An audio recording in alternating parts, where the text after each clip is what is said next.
بسم اللہ الرحمن الرحیم۔ السلام علیکم ورحمۃ اللہ وبرکاتہ۔ آج کی ویڈیو میں ہم آپ کو 4 ایسی نشانیاں بتائی جائیں گی کہ اگر یہ نشانیاں ظاہر ہوں تو سمجھ جائیں کہ آپ کا استغفار کرنا اللہ تعالیٰ نے قبول کر لیا ہے۔ اکثر ہمارے ذہن میں ایک ہی سوال ہوتا ہے کہ ہم استغفار کا وظیفہ کرتے ہیں، رات کو سوتے وقت، صبح اٹھتے وقت، چلتے پھرتے، اٹھتے بیٹھتے، سوتے جاگتے، حتیٰ کہ تہجد کے وقت بھی ہم اٹھ کر استغفار کرتے ہیں، بلکہ جب بھی ہمیں فرصت ملتی ہے تو ہم استغفار کا اہتمام کرتے ہیں۔ ہمیں کیسے پتہ چلے گا کہ ہمارا استغفار کرنا اللہ تعالیٰ کی بارگاہ میں منظور بھی ہوا ہے یا نہیں، یعنی ہمارے اس عمل سے اللہ تعالیٰ راضی بھی ہے یا نہیں؟ تو وہ 4 نشانیاں ہم آپ کے سامنے رکھنے والے ہیں۔ اس میں سب سے پہلی نشانی یہ ہے کہ جب آپ توبہ استغفار اللہ کر رہے ہوں تو آپ کی آنکھوں سے آنسو جاری ہو جائیں۔ جب آپ کی آنکھیں نم ہو جائیں استغفار کرتے ہوئے تو سمجھ جائے آپ کے اس عمل سے اللہ راضی ہے۔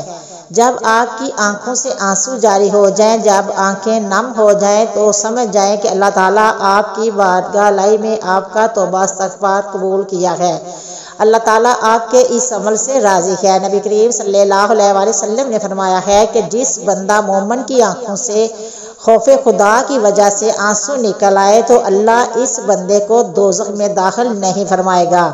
جس بندے کی آنکھوں سے خوف خدا کی وجہ سے آنسو نکل آئے بس سارے کپڑے بھیگ جائیں۔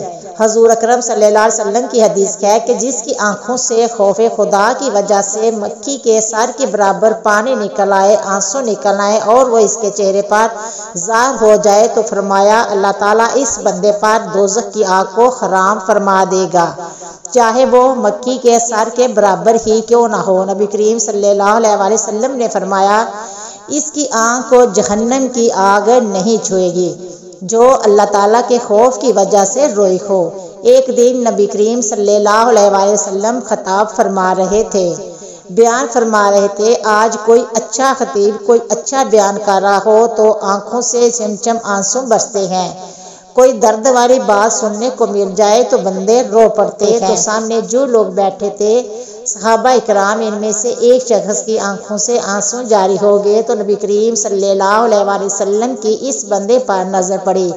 جب دیکھا کہ یہ رو رہا ہے تو نبی کریم صلی اللہ علیہ وسلم نے فرمایا کہ آج اگر اس مجمع میں وہ بڑے بڑے گناہ گار بھی ہوتے جن کے گناہ پہاڑوں کے برابر ہیں تو فرمایا اس ایک کے رونے کی وجہ سے ان سب کو بھی بخش دیا جاتا، کیونکہ یہ اکیلا نہیں رو رہا۔ فرمایا اس کے ساتھ فرشتے بھی رو رہے ہیں، اللہ کی بارگاہ میں عرض کر رہے ہیں اے اللہ رونے والوں کے حق میں رونے والوں کی شفاعت قبول فرما، اور رونے اگر آ جائے تو استغفار کرتے ہوئے آپ کی آنکھوں سے آنسو جاری ہو جائیں تو یہ قبولیت کی سب سے پہلی نشانی ہے۔ جب آنکھیں نم ہو جائیں تو سمجھ جائیں کہ اللہ تعالیٰ آپ کے اس عمل سے راضی ہے اور اللہ تعالیٰ کو آنکھوں سے آنسو کا نکلنا اس کے خوف کی وجہ سے بڑا ہی پسند ہے، تو استغفار کرتے ہوئے اپنے آنکھوں سے جاری ہو جائیں، یہ قبولیت کی سب سے بڑی نشانی ہے۔ اب یہ تو تھی پہلی نشانی۔ دوسری نشانی استغفار کی قبولیت کی یہ ہے کہ آپ کو استغفار کرنے کی توفیق ملے، لیکن استقامت کے ساتھ، پابندی کے ساتھ آپ کو توفیق ملے۔ یہ نہ ہو کہ 2-4 دن استغفار کیا اور پھر چھٹی۔ آپ نے دیکھا ہوگا لوگ بڑے ذوق شوق کے ساتھ استغفار کرتے ہیں، لیکن چند دن، چند ہفتے، 10 دن اور پھر چھٹی۔ جس طرح کچھ لوگ شب برات کو آتے ہی ساری رات نفل میں گزار دیتے ہیں، رمضان المبارک کی 27ویں شب آتے ہی ساری رات روتے دھوتے گزار دیتے ہیں، ساری رات نوافل میں گزار دیتے ہیں، درود شریف پڑھنے میں گزار دیتے ہیں، قرآن پڑھنے میں گزار دیتے ہیں، استغفار کرتے ہوئے گزار دیتے ہیں، پھر سارا سال چھٹی ہوتی ہے۔ تو ایسے تھوڑی استغفار قبول ہوتا ہے، ایسے نہیں ہوتا۔ آپ استقامت کے ساتھ کریں، روزانہ کی بنیاد پر پابندی کے ساتھ، اور جو پابندی کے ساتھ جو عمل کیا جاتا ہے اللہ تعالیٰ کو بہت ہی پسند ہے۔ نبی کریم صلی اللہ علیہ وآلہ وسلم نے فرمایا اللہ تعالیٰ کے محبوب ہیں وہ عمل جس میں استقامت ہو، یعنی پابندی ہو، چاہے وہ مقدار میں تھوڑا ہی کیوں نہ ہو۔ یعنی ضروری نہیں کہ آپ روزانہ 10,000 مرتبہ استغفار کی تسبیح پڑھیں، روزانہ 5,000 مرتبہ استغفر اللہ کہیں، کوئی ضروری نہیں، لیکن آپ 100 مرتبہ پڑھیں، لیکن پابندی کے ساتھ، استقامت کے ساتھ۔ تو اگر آپ استقامت کے ساتھ روزانہ چاہیں تھوڑی مقدار میں کر لیں تو یہ آپ کا عمل اللہ تعالیٰ کو بہت ہی پسند ہے۔ اور جو زیادہ کر لے لیکن بس چند دن کی اور پھر چھوڑ دے، اس بات سے حضور کریم صلی اللہ علیہ وسلم نے منع فرمایا ہے۔ تھوڑی عبادت کر لو لیکن استقامت کے ساتھ، پابندی کے ساتھ۔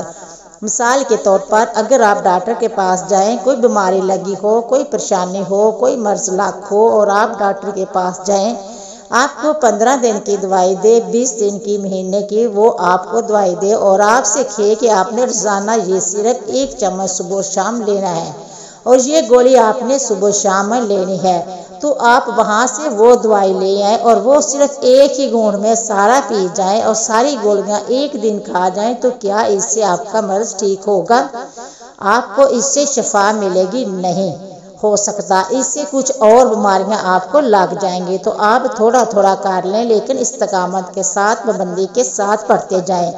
استغفار کو تو یہ قبولیت کی دوسری نشانی ہے کہ آپ کو پابندی کی توفیق مل جائے، استغفار پر استقامت کی توفیق مل جائے، یعنی استغفار کے بعد دوبارہ استغفار کی توفیق ملنا، یہ قبولیت کی دوسری بڑی نشانی ہے۔ قبولیت کی تیسری نشانی کیا ہے؟ تیسری نشانی یہ ہے کہ آپ مصروف تھے، کام کاج میں مصروف تھے، آپ کو وقت نہیں ملا استغفار کرنے کا۔ پہلے آپ روزانہ استغفار کرتے تھے لیکن ایک دن ایسا آیا کہ آپ کی کسی مصروفیت کی وجہ سے، کسی کام کی وجہ سے استغفار نہیں کر سکے۔ اب آپ کا ایسا لگے گا کوئی اندر سے آواز دے رہا ہے کہ آج تو نے استغفار نہیں کیا، آج تو نے وہ تسبیح نہیں پڑھی۔ اندر سے آپ مطمئن نہ ہوں اور آئندہ پھر استغفار کو اپنی پابندی کے ساتھ، عزم کے ساتھ پڑھیں، پکا ارادہ کر لیں، تو سمجھ جائیں کہ آپ کی یہ جو تیسری نشانی ہے، اس کے اندر احساس پیدا ہو جانا، فکر لاحق ہو جانا، یہ قبولیت کی نشانی ہے۔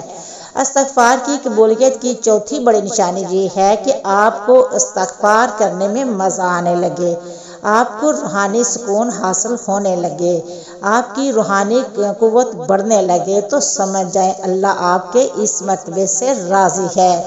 آپ نے 100 مرتبہ استغفار کیا اور آپ کا دل کرے کہ مزید آپ استغفار کرتے رہیں، تو یہ قبولیت کی چوتھی بڑی نشانی ہے، یعنی دل کو سکون حاصل ہو جانا۔ اللہ تعالیٰ سے دعا ہے کہ اللہ تعالیٰ ہمیں استغفار کرنے کی توفیق عطا فرمائے اور ہمیں زیادہ سے زیادہ نیکیوں کی طاقت عطا فرمائے۔ اللہ تعالیٰ ہم سب کا حامی و ناصر ہو۔ جزاک اللہ۔ امید کرتی ہوں کہ آپ کو میری یہ ویڈیو پسند آئے گی، پسند آئی ہے تو شیئر کرنا، سبسکرائب کرنا، دعا میں یاد رکھنا۔ ہم انشاءاللہ ملیں گے نیکسٹ ویڈیو میں، تب تک اوکے، اللہ حافظ۔